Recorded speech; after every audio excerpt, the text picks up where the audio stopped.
Hello प्यारे बच्चों, welcome to my channel of physics and I will like to suggest you for subscribing and share it with your friends if you want to gain sound knowledge of concepts of physics. आपको Maharashtra state text book में chapter number 6 है superposition of waves. But before starting that chapter, I would like to suggest you to go through all revision points of sound waves. So this video will be describing the revision of sound waves in fast track mode. इसमें हम कुछ basic terms से starting करेंगे. So let's start the sound waves chapter of 11th class. So sound waves, जैसे कि आपको यहाँ नाम दिख रहा है वेव्स, तो सबसे पहला टर्म हम ले लेते हैं what are waves.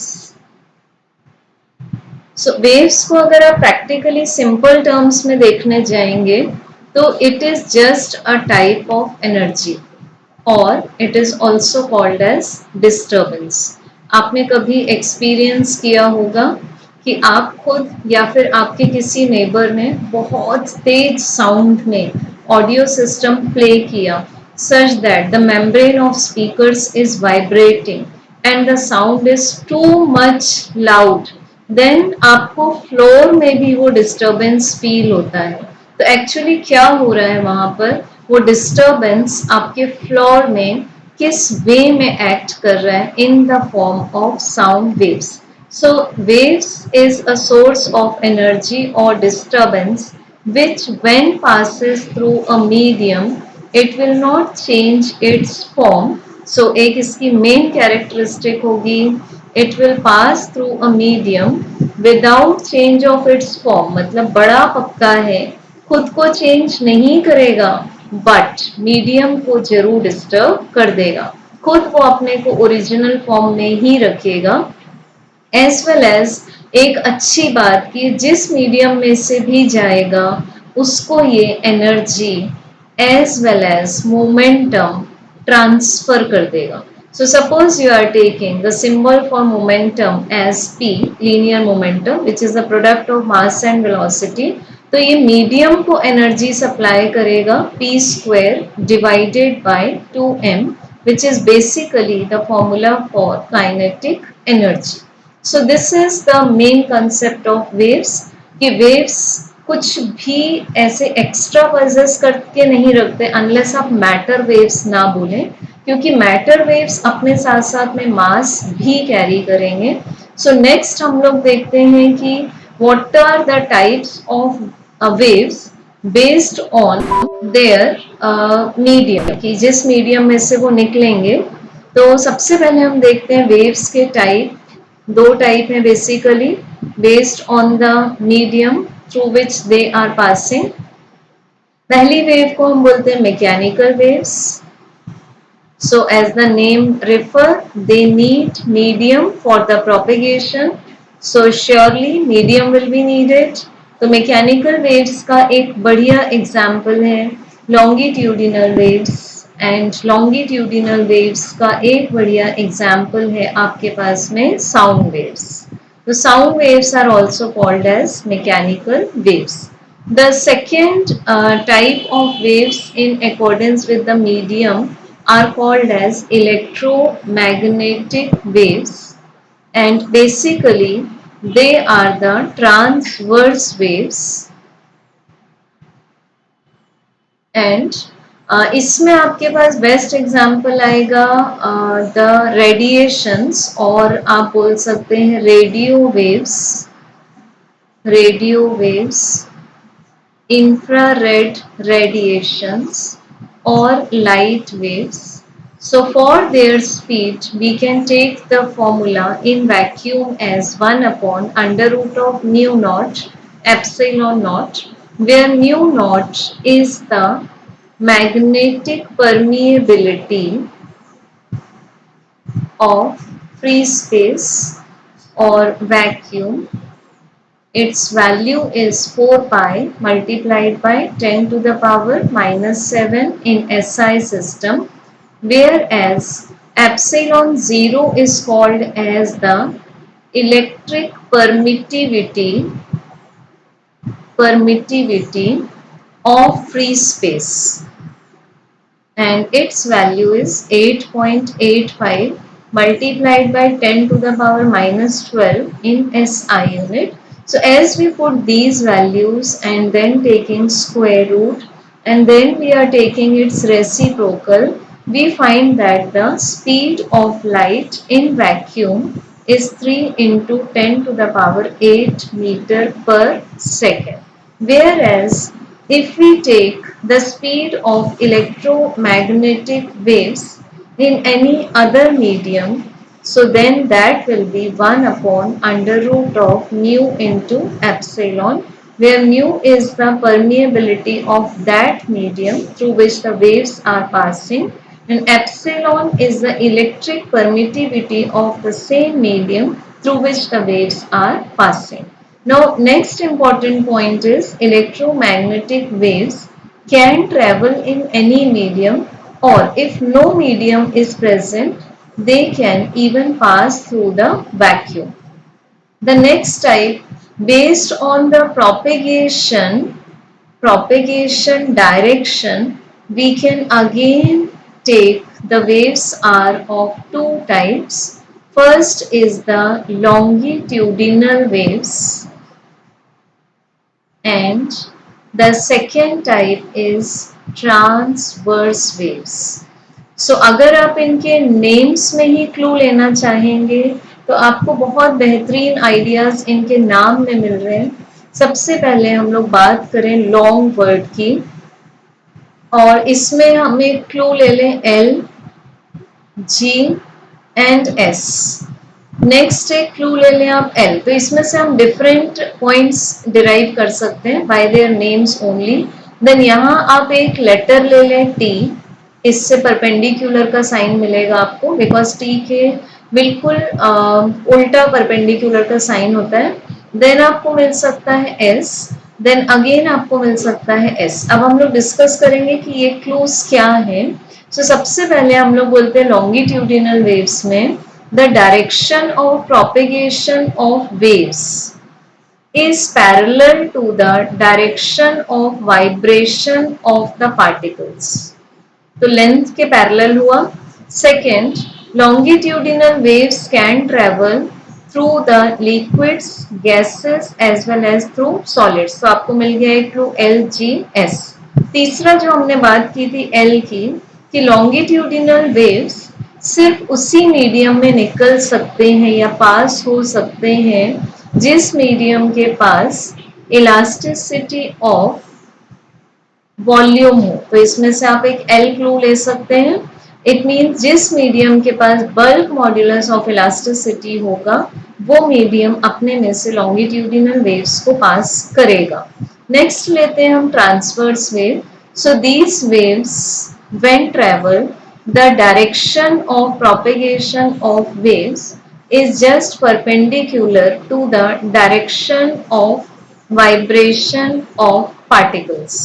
Then second जो मैंने आपको बताया था एस, इस सेट में से आएगा एस में से कि transverse waves can only pass through solids and sometimes they can be produced on the surface of liquids. तो ऑब्वियसली इसमें सॉलिड्स में आपके पास होना चाहिए Young's modulus of elasticity. Then third step comes S, फिर से एक एस आया था हमारे पास. तो ट्रांसवर्स वेव्स उसी में से पास हो सकते हैं, उसी मीडियम में से पास हो सकते हैं. The medium should possess elasticity of shape. It means it should also have the modulus of rigidity. So this is the type of wave based on the medium through which they are passing. आपको in short ये ध्यान रखना है कि longitudinal waves हमेशा चलने के लिए medium demand करेंगे. Medium is most necessary. And transverse waves अगर वो इलेक्ट्रोमैग्नेटिक टाइप के हैं तो even they can pass through the vacuum. For example light waves. But कुछ ट्रांसवर्स वेव्स ऐसे भी होंगे जो मैकेनिकल होंगे।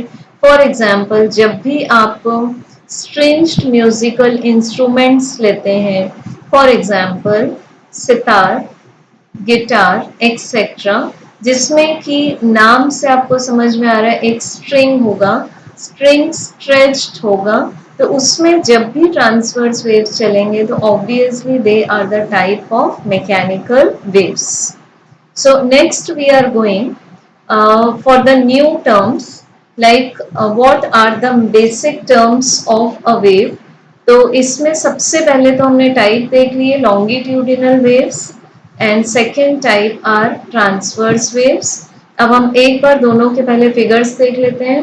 लॉन्गिट्यूडिनल वेव्स जब भी किसी भी मीडियम में से पास होंगे, सो medium will be divided into two parts, compression जहाँ pressure बढ़ जाएगा and volume कम हो जाएगा, so PV will remain constant and medium में जो सेकेंड पार्ट आ जाएगा उसको हम बोलेंगे रेयरीफैक्शन।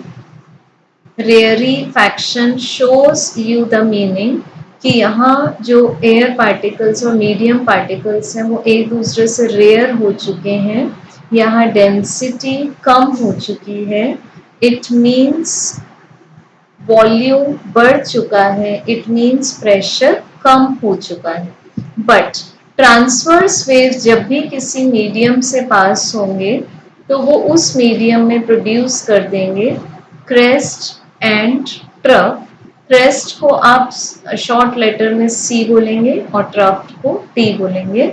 So let's draw a diagram for first the longitudinal waves. सबसे पहले हम लोग बनाते हैं जहां मीडियम पार्टिकल्स पास पास में आ चुके हैं। So over here the compression is produced. ये एक होमोजीनियस मीडियम था, बट जैसे ही उसमें से लॉन्गिट्यूडिनल वेव्स का डिस्टरबेंस निकला, जैसे अभी मैं जब आपको एक्सप्लेन कर रही हूँ तो आपको बोल बोल कर एक्सप्लेन कर रही हूँ मैं। It means the air in front of my mouth is divided into two parts. This part where the pressure increases is called as compression, and this part where the density of air decreases is called as the rarefactions। अब second लेते हैं। अब transverse wave में किस type का figure आएगा, तो सबसे पहले ट्रांसवर्स वेव्स में आपने ये बता दिया कि वेव प्रोपेगेशन है एंड सपोज ये आपके पास में एक रोप है, तो जैसे ही आपने इस रोप को यहाँ से जर्क दिया तो इस वेव में, इस रोप में इस तरह के डिस्टरबेंस क्रिएट हो गए। Mean these particles go to up side, positive Y direction में शिफ्ट हो गए वो ऐसे, इस तरह से, और यहाँ के जो रोप के पार्टिकल्स थे वो y डैश डायरेक्शन में शिफ्ट हो गए इस तरह से। तो you can see there is 90 degree angle between the direction of propagation of wave, क्योंकि वेव जा रही है राइट डायरेक्शन में, ऑल्दो पार्टिकल्स मूव कर रहे हैं वर्टिकली अपवर्ड और vertically downward. So the realization is there, the direction of propagation of wave is perpendicular to the direction of vibration of particle। So इस part को आप बोलेंगे crest and इस part को आप बोलेंगे ट्रफ। अब क्रेस्ट पर यहाँ का जो पार्टिकल था वो मैक्सिमम डिस्प्लेसमेंट कवर करके ऊपर जंप कर जाता है, तो maximum displacement from the mean position, ये पूरी आपके पास में मीन पोजीशन है, तो मैक्सिमम डिस्प्लेसमेंट जो आपको मीन पोजीशन से मिला, ये पूरी ही मीन पोजीशन से बेटा, ये ध्यान रखना है, तो आपने इसको बोल दिया कि एम्पलीट्यूड है। सिमिलरली यहाँ पर आपको जो डिस्प्लेसमेंट मिलेगा वो -a मिलेगा, बट ये और ये दोनों न्यूमेरिकली इक्वल हैं, तो क्रेस्ट एंड ट्रफ दोनों पर ही आपको एम्पलीट्यूड मिल जाता है, जबकि इसमें एक मीन पोजीशन हम मान के चलेंगे, तो लॉन्गिट्यूडिनल वेव में वेव का जाने का डायरेक्शन राइट है और पार्टिकल का कंप्रेशन में अपोजिट डायरेक्शन हो रहा है, बट रेयरीफैक्शन में जो पार्टिकल्स हैं वो अपोजिट डायरेक्शन में ट्रेवल कर रहे हैं, सो that is why the density decreases and volume increases. So first term was a most important parameter was the amplitude in waves. So we can define amplitude as the maximum displacement from mean position is called amplitude. Its SI unit is meter, whereas its dimensional formula is only L1 M0 T0 and SI unit is meter. Next, I am taking the parameter as frequency. Frequency के लिए various symbols use हो सकते हैं, F और N, और एक Greek letter भी use होता है जिसको हम ऐसे शो करेंगे और उसको हम प्रोनाउंस करते हैं mu. So what is frequency? Basically this is number of vibrations, or this is number of oscillations performed by the particle in unit time or in 1 second. So frequency is always the reciprocal of time period and its SI unit will be hertz. आप इसको capital H Z से भी लिख सकते हैं.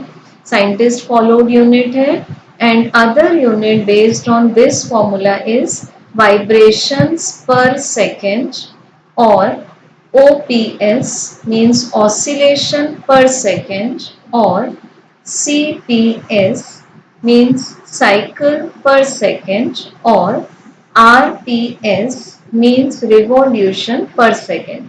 ये दोनों units आपके पास तब आएंगे when the particle is performing circular motion. तो उस समय आप बोलेंगे frequency is the number of revolutions in 1 second. Next we are taking the term time period. So capital T is the symbol. So time period is the time required by particle to complete one vibration or one oscillation. As the word denotes, basically it is a fundamental quantity such as time. So SI unit will be second and the symbol will be capital T. Dimensional formula will be L0 M0 T1. Next term comes as wavelength.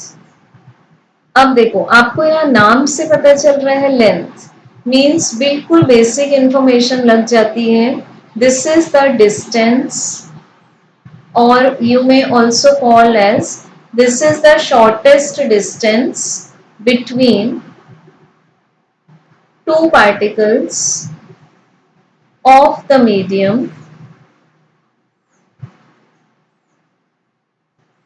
which are in same state of vibration. अभी same state of vibration का meaning क्या है बेटा, ये देख लेते हैं. Same state of vibration को आप एक और वर्ड से कॉल करते हैं face. So suppose I am taking a diagram जिसमें मैं आपको फेस मीनिंग बताने की कोशिश करती हूँ. हम इसके लिए लेते हैं ट्रांसवर्स वेव का कर्व.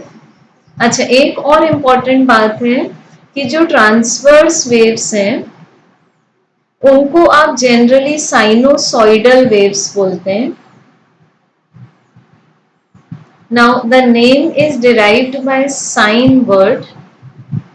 ट्रिग्नोमेट्री में 6 फंक्शंस आपको पता है: sine theta, cos theta, tan theta, cot theta, cosec theta, sec theta.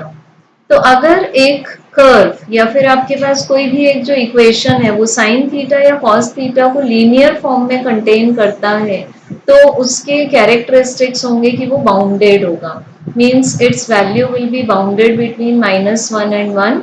Similarly cos theta की जो वैल्यूज हैं वो भी बाउंडेड होंगे। तो ऐसे फंक्शंस को आप बोल देते हैं हार्मोनिक फंक्शंस। Harmonic functions. तो इसका जो आपको कर्व मिलेगा वो एक साइन या फिर कोसाइन कर्व मिलेगा।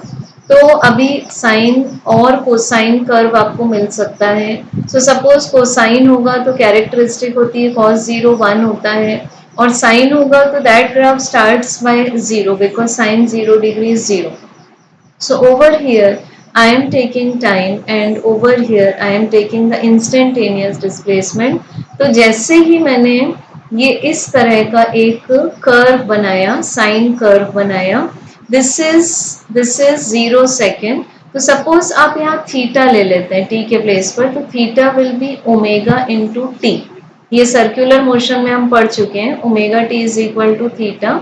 सो जैसे ही आपने यहाँ 0 डिग्री लिया और यहाँ आपने लिया π/2, over here you are taking pi, this is 3 pi/2 and this last value is 2 pi।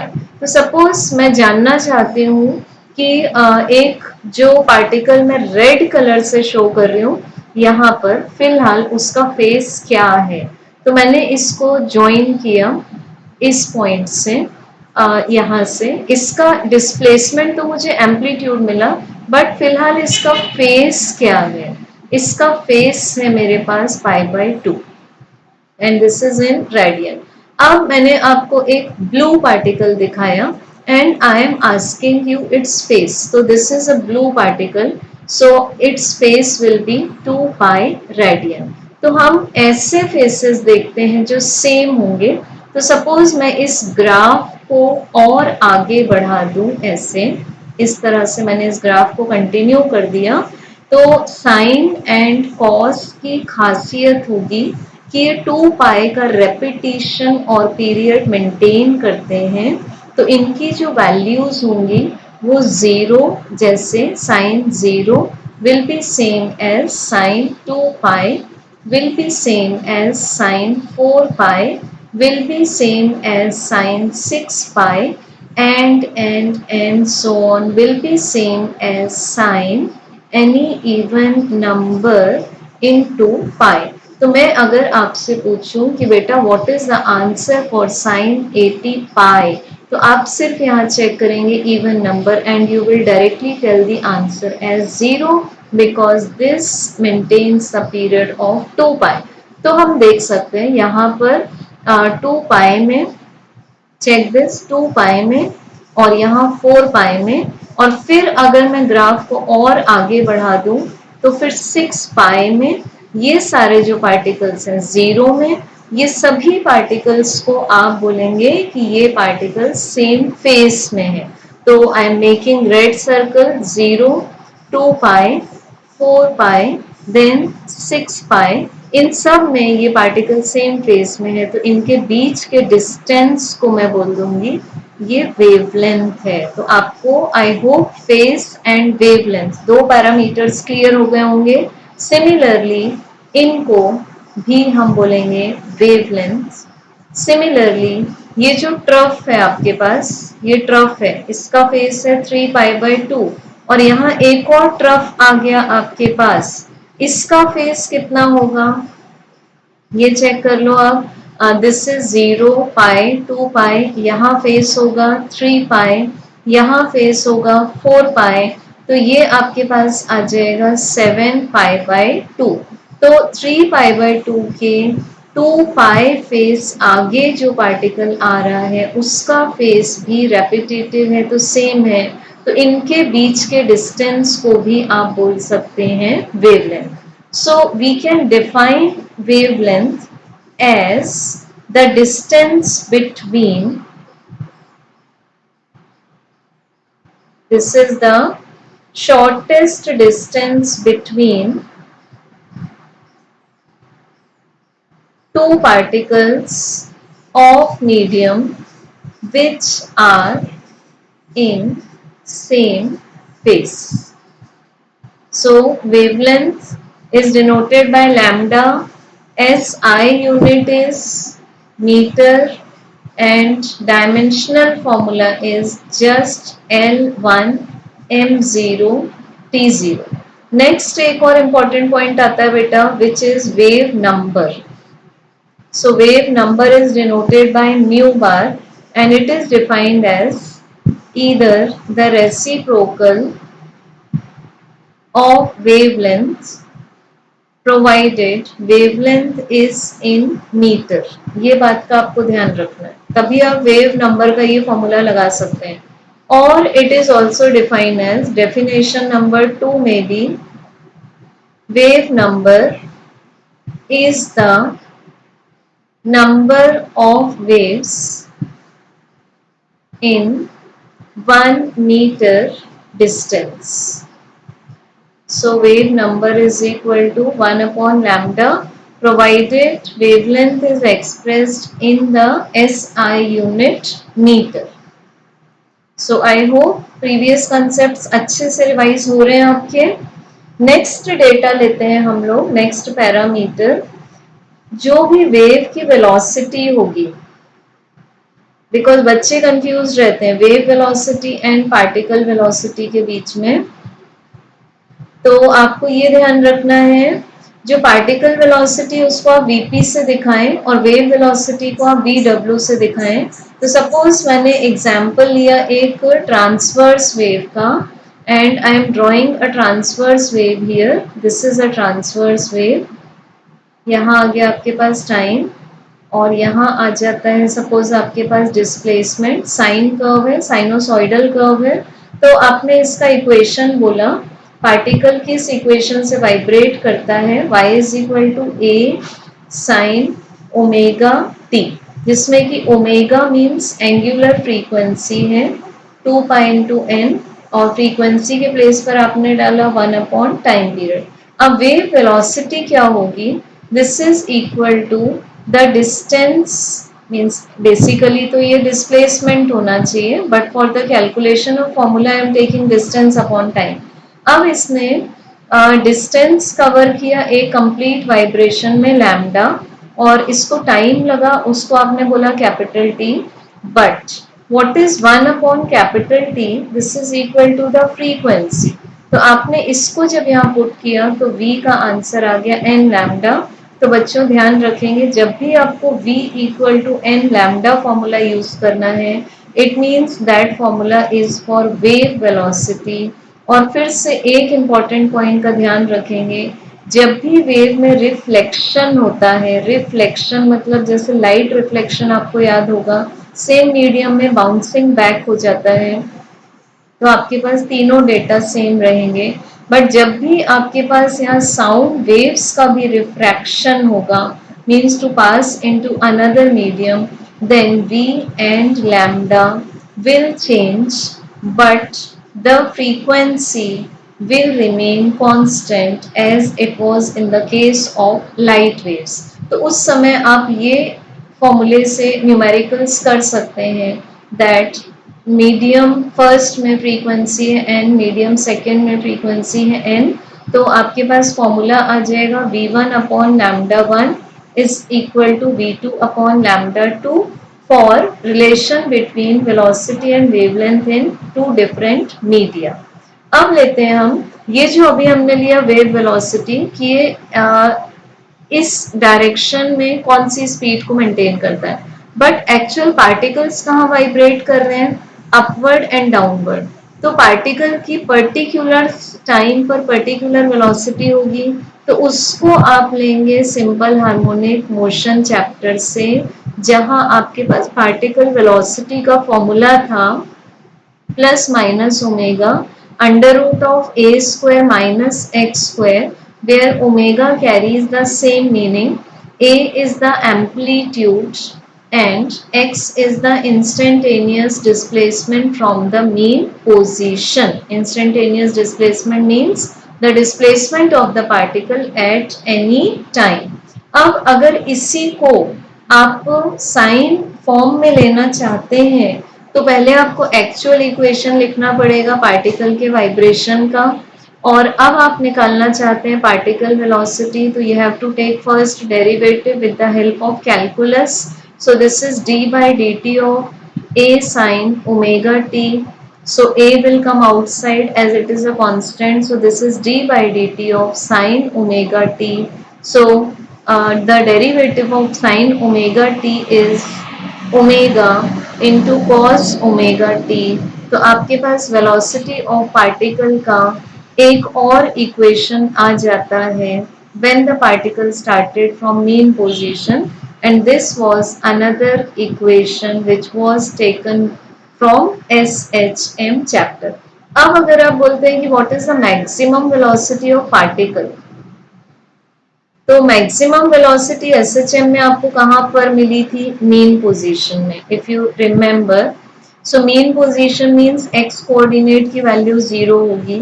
तो यहाँ जैसे ही आप एक्स कोऑर्डिनेट की वैल्यू 0 पुट करते हैं, आपको पार्टिकल की मैक्सिमम वेलोसिटी का आंसर मिल जाता है a omega. If you are taking mod, then this carries only the positive value and this plus and minus will go away. ठीक है. अब लेते हैं आप नेक्स्ट पॉइंट कि अगर हम स्पीड ऑफ वेव लेना चाहते हैं तो उसके डिफरेंट फॉर्म्स आपके पास में क्या आएंगे. तो सबसे पहला टाइप है आपके पास ट्रांसवर्स वेव. अब जब भी आप ट्रांसवर्स वेव की बात करते हैं, so this case we have considered for the strings in stringed musical instruments. तो जब भी हम स्ट्रिंग की बात करेंगे, जैसे ये आपके पास में रिजिड बॉल है और ये आपने इसके बीच में एक स्ट्रिंग को टाइटली बाउंड कर दिया, और इस स्ट्रिंग का टोटल मास है m, इस स्ट्रिंग का टोटल मास है m, और इसकी टोटल लेंथ है सपोज l, और इसमें आपने जो टाइट टॉट रखा हुआ है, सो कुछ टेंशन आपने प्रोवाइड किया है, क्योंकि तभी जब आप इसको यहाँ से प्लग करेंगे तो इसमें इस तरह के वेव्स स्टार्ट हो जाएंगे मूव करने, जैसे म्यूजिकल इंस्ट्रूमेंट्स में होते हैं. तो जब इसमें वेव इस तरह से आगे पीछे चलना शुरू हो जाएगी, तो उसकी स्पीड का फॉर्मूला होगा आपके पास, स्पीड ऑफ ट्रांसवर्स वेव का फॉर्मूला होगा square root of tension upon small m, where the small m is called as linear density of string. because बेटा ये ध्यान रखना है, everything which glitters is not gold.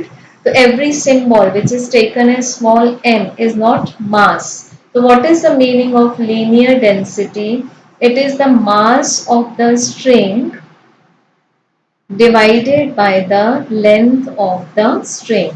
तो आपको टेंशन मीन्स मिलता है एक फोर्स जिसकी यूनिट आप लेते हैं न्यूटन. इसको कई बार हम लोड वर्ड से भी कॉल करते हैं और फॉर्मूला लेते हैं हम mg, जहाँ पर m जो होगा वो सस्पेंडेड मास होगा, इससे मिक्स नहीं करेंगे बच्चे इसको. और स्मॉल m जो लेते हैं आप, उसका फॉर्मूला है आपके पास mass of string upon length of string. तो उसके अकॉर्डिंग स्मॉल m का यूनिट मिलना चाहिए आपको किलोग्राम पर metre, and the quantity is known as linear density of the string. तो ये आ गया आपके पास स्पीड ऑफ ट्रांसवर्स वेव. अब लेते हैं आप नेक्स्ट फॉर्म, लॉन्गिट्यूडिनल वेव्स में स्पीड का फॉर्मूला क्या होगा. So whenever we discuss longitudinal waves, हम पहले पढ़ चुके हैं जस्ट अभी, L से आएगा लिक्विड, G से आएगा गैसेस एंड S से आएगा सॉलिड्स.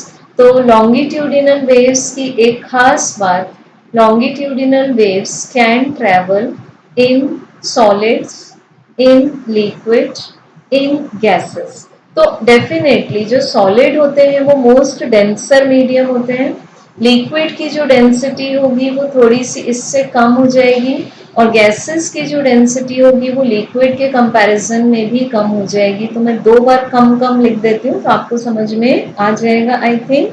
तो सबसे पहले जब हम लेते हैं कि सॉलिड, लिक्विड एंड गैसेस में अगर डेंसिटी रिस्पेक्टिवली कंपैरेटिवली कम होती जा रही है, तो डेफिनेटली जो स्पीड है उस पर भी फर्क पड़ेगा.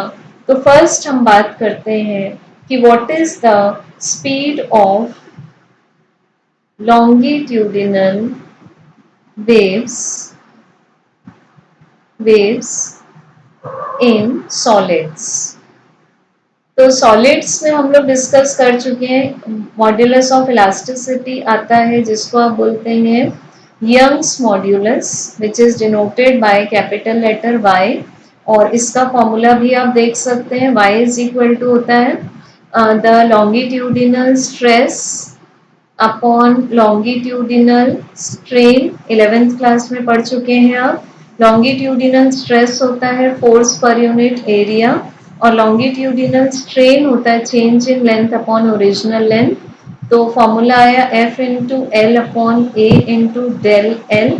फोर्स के प्लेस पर आपने पुट किया mg into L upon area of cross section into change in length.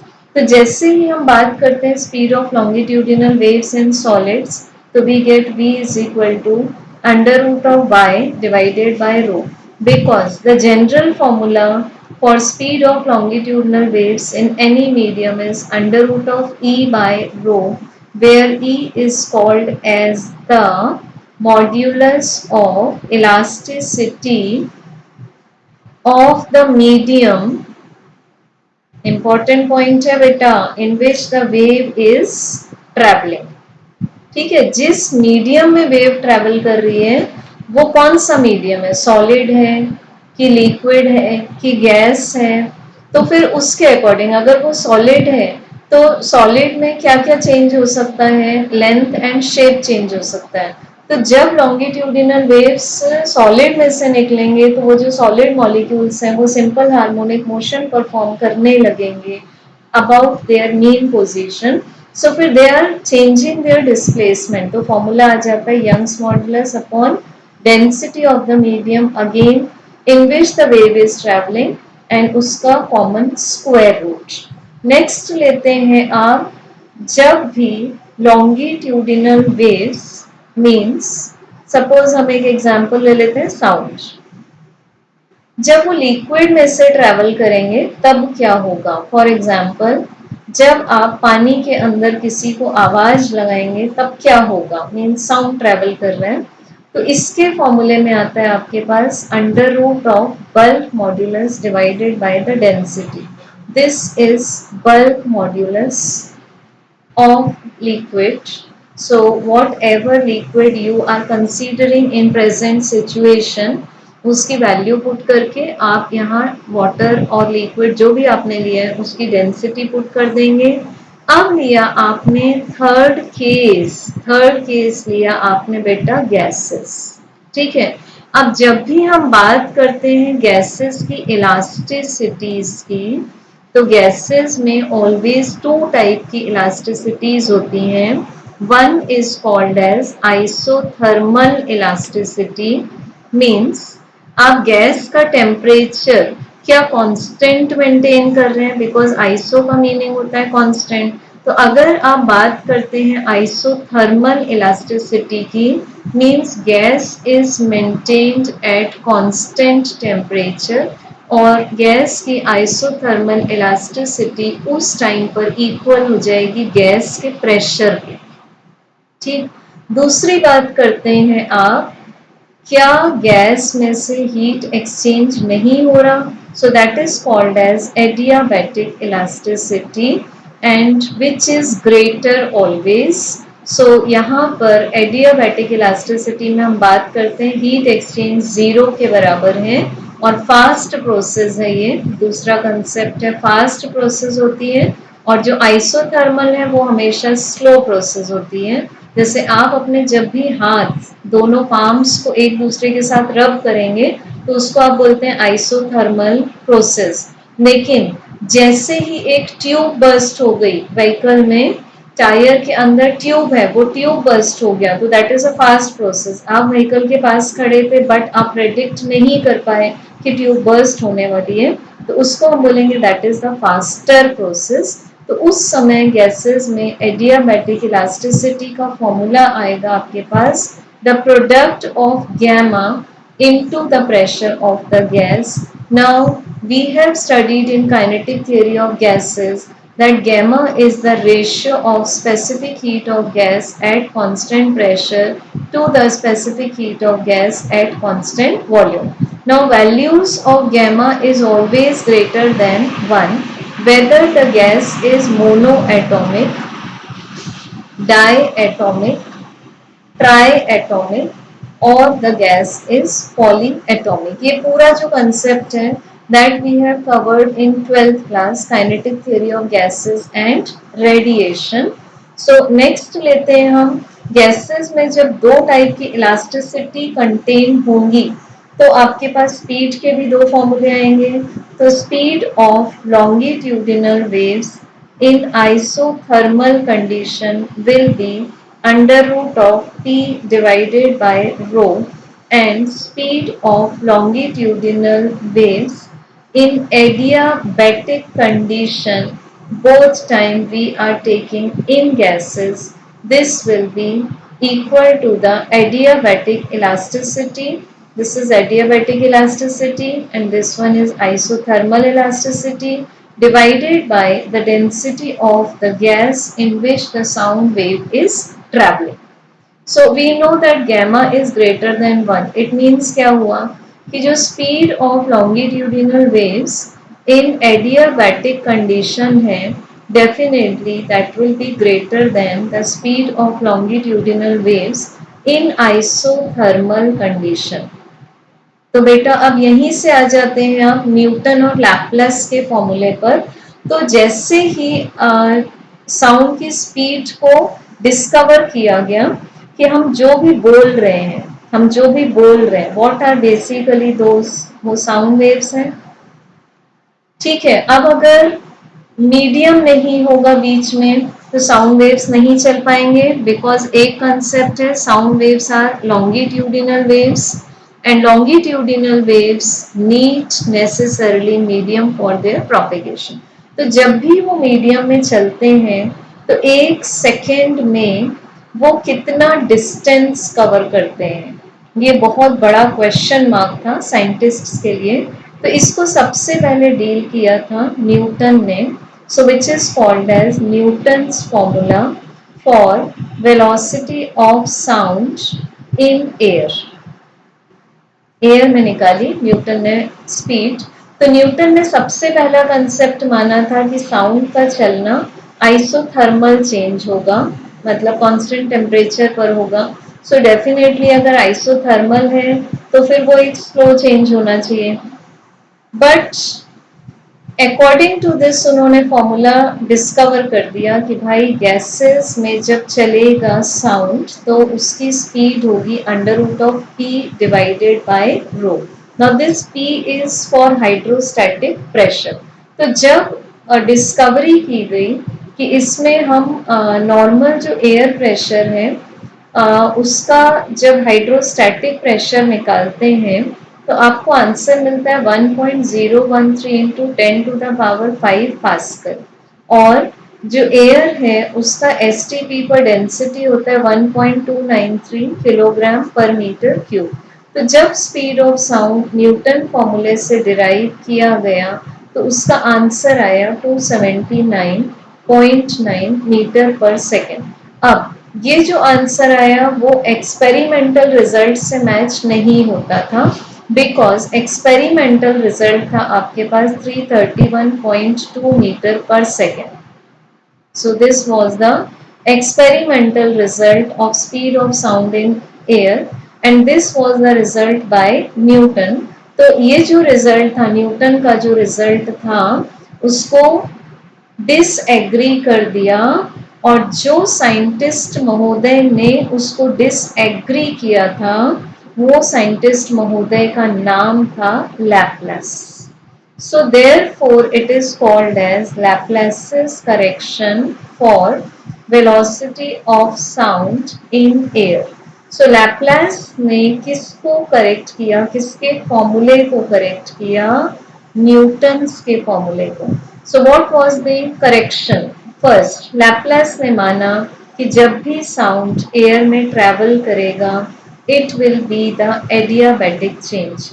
Surely adiabatic change आपके पास जो भी होगा that will be the fast process, ठीक है, फास्ट प्रोसेस होगा वो।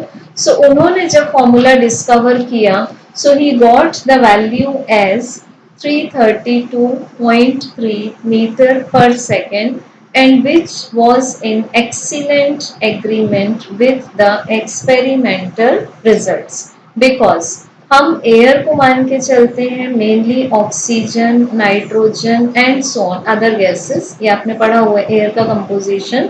तो एयर को माना जाता है डाई एटॉमिक गैसेस। तो डाई एटॉमिक गैसेस के लिए आप गैमा की वैल्यू लेते हैं 1.41। सो जैसे ही लैप्लास ने बोला कि साउंड का जो चलना है वो एडियाबेटिक चेंज है, तो इट मीन्स फॉर्मूला ले लिया लैप्लास करेक्शन के according, under root of adiabatic elasticity divided by the density of gas, values डाली। गैमा की वैल्यू थी 1.41 डाई एटॉमिक के लिए, क्योंकि एयर तो मेनली डाई एटॉमिक है। प्रेशर था 1.013 multiplied by 10⁵ divided by air की डेंसिटी एसटीपी पर थी 1.293। अब देखो, जब आप एक पर्टिकुलर सेट ऑफ कैलकुलेशंस लेते हैं, मतलब आप इतना कंबाइन करते हैं जब, तो ये आपके पास न्यूटन्स वैल्यू ऑफ वेलोसिटी थी, तो इससे आपको आंसर मिला था 279। तो बेसिकली क्या हुआ, 279.9 में ये वाला फैक्टर मल्टीप्लाई हो गया अकॉर्डिंग टू लैप्लासेस लॉ, और जो आंसर मिला आपको that was the corrected answer which was in complete agreement with the experimental result. तो फिर हमेशा के लिए मान लिया गया कि जो वेलोसिटी ऑफ साउंड फाइंड किया है वो कौन से साइंटिस्ट ने करेक्ट फाउंड किया है, लैप्लास ने, ठीक है। So this was agreed correct.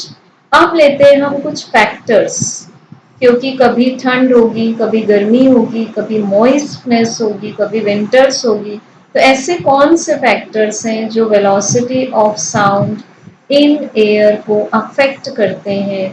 तो इसमें सबसे पहला फैक्टर हम कंसीडर करते हैं प्रेशर, सेकंड आता है आपके पास टेम्परेचर, थर्ड फैक्टर आता है आपके पास में density of medium in which the sound waves are travelling, fourth factor आता है मॉइस्चरनेस और humidity of medium, and fifth factor आता है हम जो बात कर रहे हैं, हम जहाँ खड़े हैं क्या वहाँ हवा भी चल रही है, तो क्या हवा हमारे साउंड को अपोज करेगी कि उसको फेवर करेगी, या फिर वो उसको कुछ अलग डायरेक्शन प्रोवाइड कर देगी। So these are the 5 factors which affect velocity of sound in air. So सबसे पहले हम लेते हैं effect of pressure. First point है आपके पास effect of pressure on velocity of sound in air. तो फर्स्टली आपने जैसे ही प्रेशर बढ़ेगा वॉल्यूम ऑफ मीडियम कम हो जाएगा, पी वी आपके पास कांस्टेंट रहेगा, तो यहाँ आपके पास लग जाएगा बॉयल्स लॉ। तो जो हमने फॉर्मूला लिया था लैप्लासेस के according velocity of sound in air that was under root of gamma P by rho. इसके डिफरेंट फॉर्म्स देख लेंगे बेटा। डेंसिटी के प्लेस पर आपने डाला मास अपॉन वॉल्यूम, वॉल्यूम चला गया प्रेशर के पास और जाके बन गया P V divided by mass of gas.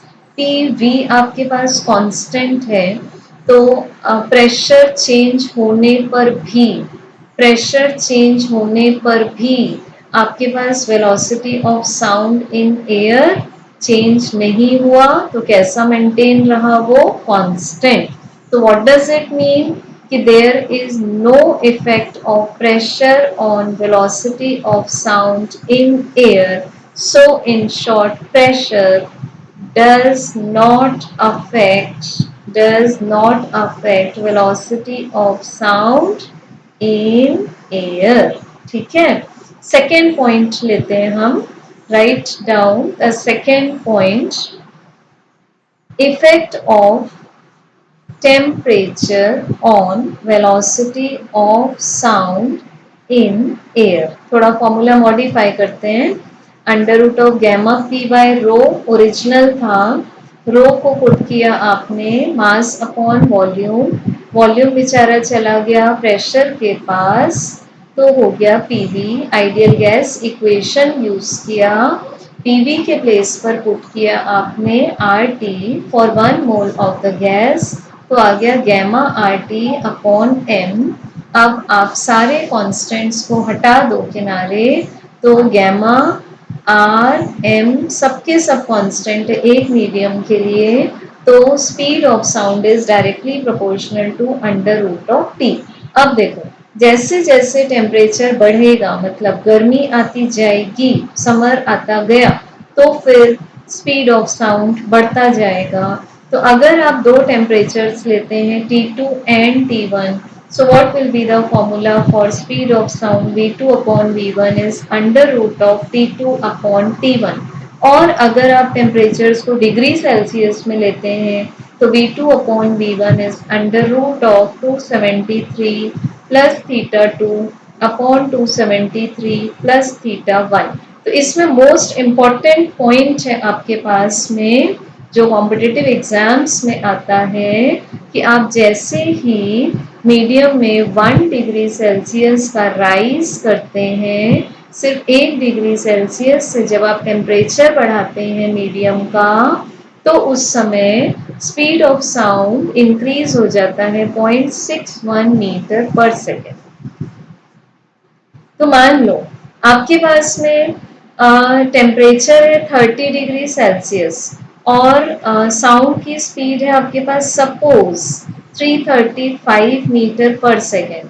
तो क्वेश्चन आता है 31 पर क्या होगी स्पीड? तो आप बोलेंगे तो जस्ट बाय गेसिंग 31 डिग्री सेल्सियस पर आप यहाँ 0.61 को ऐड कर दो, तो what will be answer? 335.61 metre per second. But obviously physics में जब भी आप प्रैक्टिकल मोड में जाते हैं तो डेटा में थोड़े बहुत वेरिएशन आ जाते हैं, तो that is why you have to do calculation according to this formula and provided both temperatures are to be taken in Kelvin। ठीक है, थर्ड लेते हैं हम, what is the effect of density on speed of sound in air. तो as the basic formula, Laplace का जो basic formula था उसमें रो से इनवर्सली प्रोपोर्शनल था अंडर रूट कैरी करके, तो आप अगर ये दोनों को कांस्टेंट ले लेते हैं तो you get speed of sound is inversely proportional to under root of density. So we can derive the comparison, V2 upon V1 is square root of rho 1 upon rho 2। So it means, मान लो एक question लेते हैं हम कि अगर हमने density कर दिया 4 टाइम्स, ठीक है, डेंसिटी अगर हमने कर दिया 4 टाइम्स, तो what is the new speed of sound in air? का फॉर्मूला लगाएंगे V2 upon V1 under root of rho 1 upon rho 2, values डाली, ओरिजिनल डेंसिटी थी रो, न्यू डेंसिटी हो गई 4 टाइम्स, कैंसिल हो गया ये, तो आपके पास 1 अपॉन रूट 4 का आंसर आएगा हाफ। तो अब जो आपको स्पीड मिलेगी वो पहले वाली स्पीड से हाफ हो जाएगी। तो ये बात का ध्यान रखना है, अगर आप डेंसिटी को 9 टाइम्स करते हैं तो जो स्पीड होगी वो बाय 3 टाइम्स हो जाएगी। So take care of square root. Next I am taking the effect of humidity or moisture on velocity of sound in air। अब बेटा इसके लिए आपको पता होना जरूरी है कि किसकी डेंसिटी कम होती है and what is the meaning of moist air.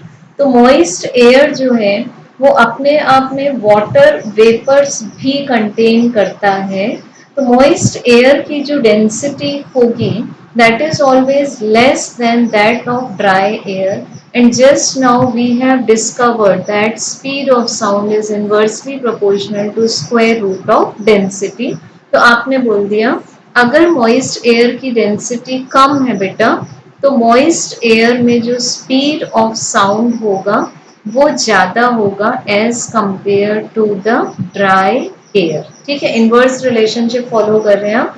This is the reason कि जब आप ठंड में अर्ली मॉर्निंग में अगर उठ जाते हैं तो आपको जो नॉइसेस या साउंड्स फील होते हैं वो समर के कंपैरिजन में ज़्यादा फील होते हैं। तो विंटर्स में जो नाइट्स हैं those are sensitive as compared to the moistness of air.